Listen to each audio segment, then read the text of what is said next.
Today we are going to worship Shri Shiva, Sadashiva. His quality is that he is forgiveness personified. The amount of forgiveness he has helped many of us to exist. Otherwise this world would have perished. So many would have been finished. Because you know what is the condition of human beings. They don't understand what is wrong, what is right. Apart from that, they cannot forgive. They go on making mistakes, doesn't matter. But they cannot forgive others. This is what we have to learn from Shri Sadashiva.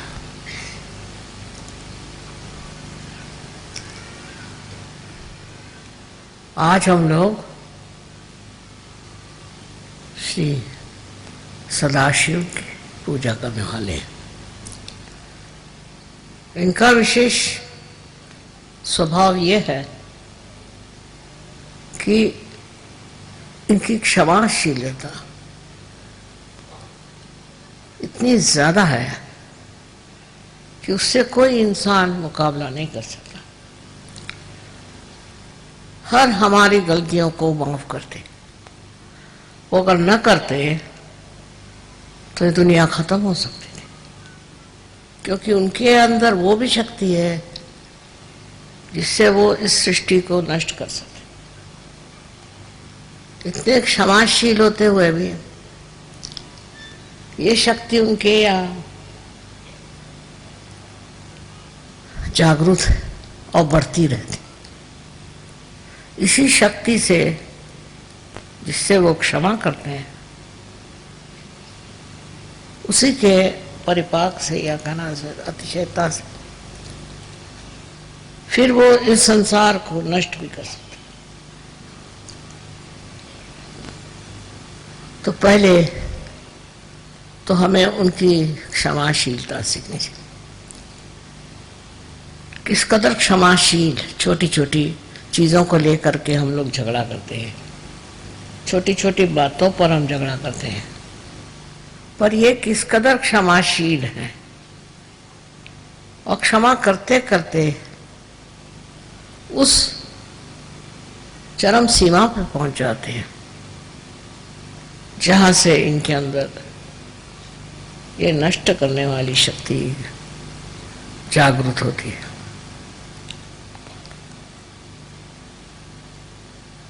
इसी से वो अपने को नष्ट भी कर सकते, इस सारे ब्रह्मांड को नष्ट कर सकते। जो भी कुछ सृष्टि बनाई गई वो सारी नष्ट हो सकती। इसलिए हम लोगों को याद रखना चाहिए कि अगर हम क्षमा करना नहीं सीखेंगे, अगर हमारे अंदर क्षमाशीलता नहीं आएगी, तो हमारे अंदर एक दिन बहुत ज्यादा नष्ट करने की शक्ति आ जाएगी। हम ही लोग अपने ही लोगों को नष्ट करेंगे। इसलिए हर समय दक्ष रहना चाहिए, पता लगाना चाहिए, नजर रखनी चाहिए कि हम बेकार में तो लोगों पे नाराज नहीं होते, बेकार में हम दूसरों के साथ दुष्टता तो नहीं करते। किसी भी हालत में आपको अधिकार नहीं कि आप किसी पर नाराज हो। जब शिव नहीं होते तो आप क्यों होते? लेकिन इंसान बहुत ज्यादा नाराज होता है। इतने तो कोई जानवर भी नहीं होते, कोई वजह ना हो तो जानवर कुछ नहीं करता। इसी प्रकार जब हम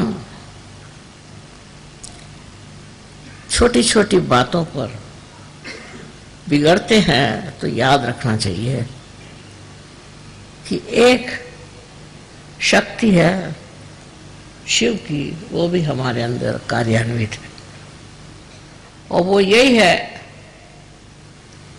कि हम जब दूसरों पे बात बात में बिगड़ते हैं, बात बात में नाराज होते हैं, उनकी कोई चीज हम क्षमा नहीं कर सकते, तो फिर ऐसे इंसान क्या कहां पहुंच सकते हैं। जहां जहां बड़े युद्ध हुए हैं, जहां जहां बड़ी आफतें आई, वहां पर यही कारण रहा है कि मानव जाति को दमन किया गया, नष्ट किया गया। ये शक्ति पहले ही से आ जाती है, बजाय कोई कारण के मनुष्य मनुष्य को ही नष्ट करता है।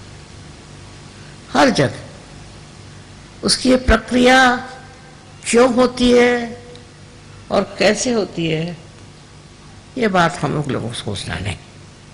यही सोचना है कि हम तो ऐसे शूद्र और निम्न स्तर के कार्य में उलझते तो नहीं। अपने जीवन में हम जितने शांत रहें, शांतिपूर्वक हर एक चीज का हल निकाले, उतने ही हमारे भी जीवन में शांति फैल सकती, हमारा भी जीवन शांतिमय हो सकता। किंतु प्रश्न ये है कि मनुष्य अपने ऊपर ही कोई ताबा नहीं रख सकता, अपने को कंट्रोल नहीं कर सकता। उसका स्वभाव ही ऐसा होता है कि उसमें बहकता जाता है और उसमें वो संतोष करता है कि मैंने बड़ी अच्छी सबको सजा दी, सब पे मैं बिगड़ा, सबसे मैं नाराज हो गया। यहाँ तक कि अनेक देशों में ये प्रश्न है, एक देश दूसरे देश से चिढ़ गया या एक ही आदमी चिढ़ता है तो सारे उस देश के लोग लग गए, उद्धार के लिए कोई नहीं मिलेगा, उद्धार के लिए कोई देश के लोग नहीं मिलेंगे, सिर्फ मारने पीटने के लिए और बिगड़ने के लिए फौरन लोग खड़े हो जाएंगे। ये सबसे बड़ी कमाल है।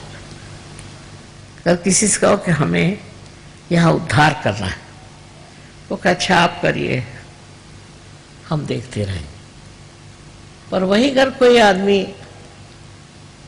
हाथ में कोई आयुध लेके दौड़े तो उसको कहेंगे भाई हमें भी तो, हम भी मारेंगे।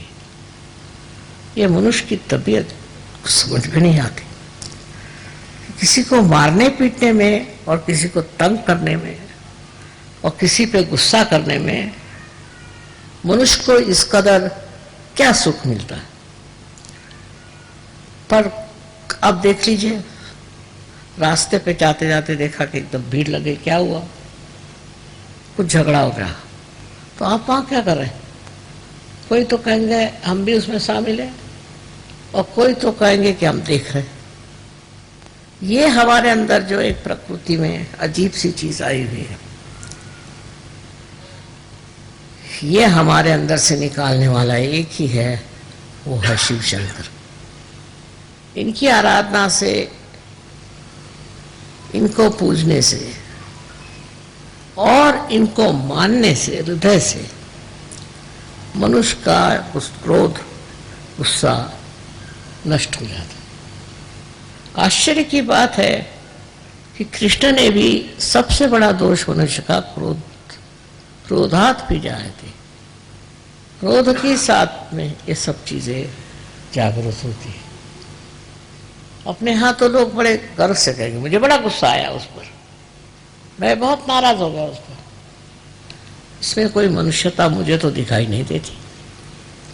पर ये बड़ी साधारण सी बात है कि गुस्सा हो जाना, छोटी छोटी बात पर कोई न कोई बहाने ढूंढ के और गुस्सा हो जाना।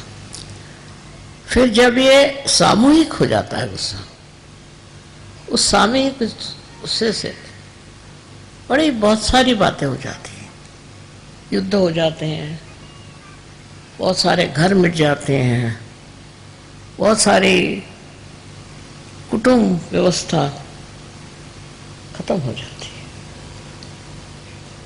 दिन पे दिन मैं देखती हूँ कि बजाय इसके कि मनुष्य का गुस्सा कम हो जाए, वो बढ़ता ही जा रहा है। और बड़े गर्व से कहेंगे कि हमें तो बड़ा गुस्सा है, हम तो बड़े गुस्से वाले हैं।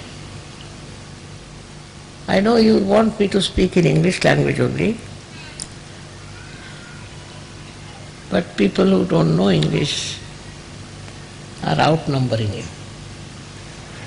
What I am trying to say, that it's very important to understand when you are worshipping Sri Shiva Shankar, that he is the complete embodiment of forgiveness. He forgives. He forgives everything very sweetly, as one would forgive one's own children. He forgives. He doesn't get angry. He's not that easily perturbed. Also, we have certain amount of prejudices. For example, a woman in India, if she speaks, then people don't like it. A woman should not speak, a man can speak. And a woman can never beat. A woman can never beat a man, even if the man kills the wife. That is the criteria of a good wife in India, or a good woman. So you can imagine how men are getting towards their discretion. All this kind of concession that is given is very dangerous. Is the destructive of the whole community. Same I have seen abroad. There are people who go on beating their wives, killing their wives, I don't know, all kinds of things. Because they have married somebody, they think they have every right to expect everything good from their wives, while they may not be at all good. And they go on torturing their wives. Not only that, but in the school, the teachers. They treat the students so badly, the students pick it up. And later on they carry on the tradition of beating others and troubling others. So every time you say, I get very angry, tell yourself, you are on the wrong path. I have told so many times to so many of you that to boast of your anger is the worst thing, because it is like boasting about your sins you are committing. These are the sins. I can understand some people who are drunkards, or some who are mad, or some who are out of their minds. But a person you'll find very, very sensible otherwise can be very ferocious, can be very dangerous. It is difficult to say from where do you get these qualities, because none of the divine personalities had this kind of thing. For no rhyme and reason, they won't lose their temper, and even if they do, it has to be a very strong, reason up to the point of destruction. But I can understand them because they have to maintain this world and they have to look after the people who are supposed to be human beings. But sometimes I have seen human beings are even worse than animals. They get provoked for nothing at all. What is the reason? Why are you angry? They'll give you an excuse which is absolutely unreasonable. In this world, you have come to enjoy peace and joy. Without peace, you cannot joy. If you cannot give peace to others, how can you have joy? And the way people treat others in such a contemptuous manner, it's very surprising. What do they think of themselves? Why should they think so low about other people? It's beyond understanding to see a man losing temper on small things. But actually they are cowards. If it comes to facing some real problem in life, they recede back. Then they cannot come forward. This is the biggest tragedy of the whole thing. हमारे देश में भी लोग गुस्से वाले आदमी को पहचानते हैं। बस्ती में उसका नाम हो गया गुस्से वाला, ये गुस्सेला है, ये गुस्साड़ा है, ऐसे नाम उसके होते हैं और ऐसे आदमी से दूर ही रहना चाहते हैं। ठीक है, किसी ने गलती कर उसको माफ कर दीजिए। किसी ने कुछ ऐसा भी काम किया है जो नहीं करना चाहिए, उसे भी माफ कर दीजिए, क्योंकि कल ऐसा अगर आप काम करें, आप करें, तो आप किसकी सजा लेंगे? कौन आपको सजा देगा? इसलिए यही समझ लीजिए कि हम सहयोगियों को बिल्कुल अधिकार नहीं कि हम किसी को सजा दें और उनको शिक्षा दें।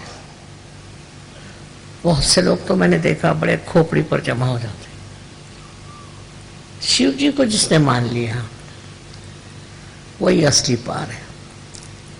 शिव जी का स्वभाव जिसके अंदर आ गया वही असली है, और उसके प्रोटेक्शन के लिए भी शिव जी है। जो आदमी सीधा सरल स्वभाव से ही है, उसको घबराने की कोई बात ही नहीं। उसको संभालने वाले शिव शंकर, उसको देखने वाले शिव शंकर। तो इस वजह से आपको उसमें इतना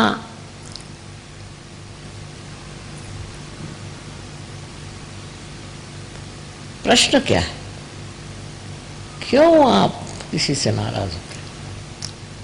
अजीब अजीब बातें। कोई साहब कहने लगे कि साहब मैं तो बहुत नाराज हूं इस आदमी से। मैंने कहा क्या हुआ भाई? कहले इन्होंने हमारे बाप का सब पैसा ले लिया और हमको कुछ नहीं मिला। तो मैंने ये तो आपके बाप का देखना था, आपको पैसा ले लिया तो ले लिया, आप क्यों भी कर रहे हो?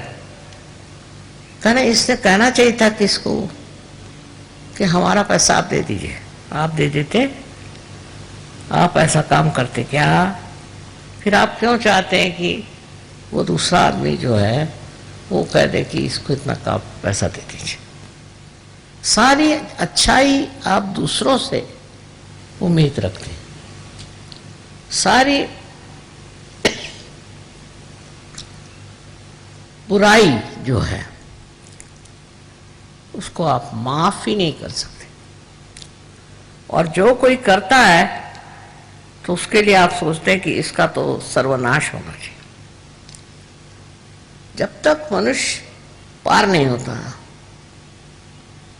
तब तक वो ये भी नहीं देख सकता कि वो क्या है अंदर, इंसान है कि जानवर है, ये भी नहीं समझ सकता। मैं कहूंगी कि जानवर भी बेकार में कभी नाराज नहीं होता, अनलेस उसको छेड़े नहीं, वो बेकार में उबलते नहीं रहते। उसमें शिव जी का अंग काफी, पर मनुष्य में, कोई कोई मनुष्य में तो ये पूरी तरह से नष्ट हो चुका। वो तो सोचते हैं कि हजारों लोगों को नष्ट करने का हमको अधिकार है।